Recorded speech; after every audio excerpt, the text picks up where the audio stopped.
asalaamaaleykum mbokk yi amaan nañ mbégte lool tey ji ci àllarba ñaar fukki fan ak ñeent ci weeru juin di tël leen ci xibaaru météo yi fa ñu tàmbalee nag mooy asamaan si dina xaw a lëndëm tuuti ci côté bët gànnaar bi ak côté sowu réew mi ay taw ñu mën koo am ci penku réew mi ak bët saalum réew mi tàngaay bi nag mi ba tey fës lool ci surtout ci côté bët gànnaar réew mi ak digg réew mi ñu xool nataal niir ci Afrique sowu jant nañ am ay niir yoo xam ne daanaka bëriwul asamaan soo xam dina lëndëm côté géej gi ak côté Mauritanie ay taw nag mën nañ ko am toujours parce que boo leen xoolee nii ci côté sowu Mauritanie ak kawu Mali am na ay nuages yoo xam ne dañ commencé di développer ndànk-ndànk mën a dugg ci réew mi tey ci ngoon jëm ci ëllëg mën a concerner bët gànnaar réew mi ak côté penku réew mi ba tax na li ñuy xool tàngooru guddi gi jëm ci bëccëg li ñuy gën a ràññeele mooy fa mu gën a tuutee mooy Mbuur mu ñaar fukki degré ak ñett ñaar fukki degré juróom benn ñu am ko Ndakaaru ñaar fukki degré juróom ñu am ko fële ca Thiès ñaar fukki degré juróom tamit Dakar Louga ñaar fukki degré ñeent ñu am ko Ndar bu ñu demee nag côté bii maanaam asamaan soo xam ne dina xaw a leer tuuti la ñuy am mais ay niir yu xaw a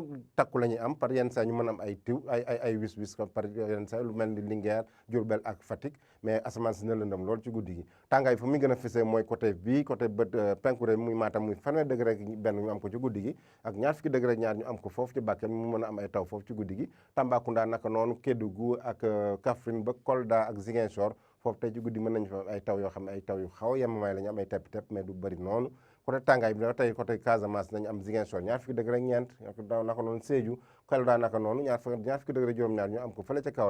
Kaolack Tambacounda ñu am loolu Kédougou am ñaar fukki degré juróom benn bu ñu demee ba ci bëccëg gi ñu xool tàngaay bi ak nu muy tëddee tàngaay fa muy gën a tuutee comme fan yi yëpp mooy Dakar mu am fanweer degré benn ñu am ko fële ca Ndar naka noonu fële ca Thiès fanweer degré ñaar ñu am ko Mbour foofu asamaan su lëndëm la ñu am maanaam na am ay niir yoo xam ne nañ doxantu bëccëg gi yëpp ak niir yoo xam ne na xaw a takku lool mën a am ay taw par yenn saa yi côté Linguère ak Diourbel mais foofu asamaan si mooy gën a lëndëm Podor na am ñeent fukki degré na am xaw a tàng mais fa muy gën a tàngee mooy Matam ñeent fukki degré benn ñu mën faa am ay taw suba ci bëccëg gi naka noonu Bakel bu ñu demee ba ci digg réew mi tam fanweer degré juróom-ñaar ñu am ko diggante Kaffrine ak Tambacounda mën faa am ay taw fanweer degré ñeent ñu am ko Kolda fanweer degré juróom ñu am ko fële ca Sédhiou fanweer degré juróom benn ñu am ko fële ca Ziguinchor mën fa am ay taw ba ci côté Fatick ak Kaolack Kédougou tamit naka noonu mën nañ fa xaar ay taw suba ci bëccëg gi ñu am fanweer degré fële ca Kédougou donc bu ñu ko tënkee mën nañu am ay taw tey jii ci ngoon jëm ca ëllëg taw yi na commencé tuuti ci penku bi mën a laal tuuti côté Bakel côté Kédougou